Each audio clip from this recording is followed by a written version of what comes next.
Sabi ko siya, siguraduhin mo lang na hindi ma-release. Kasi gagawa ng kalukuhan yan uli. And they will mag-hold up na naman yan.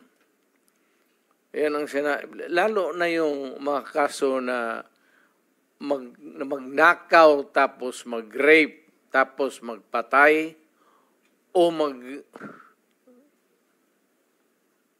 Mr. Chair.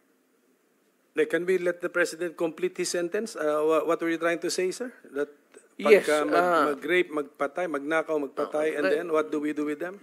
ganun na lang ang sadness ko sa trabaho ko. Thank you. Kaya hindi ko lang sinabi ko yan kasi hindi ko lang sila mautusan ng gano'n na gaya na sinabi ko, putang ina, nag-rape ng bata, yung pinatay, patayin mo.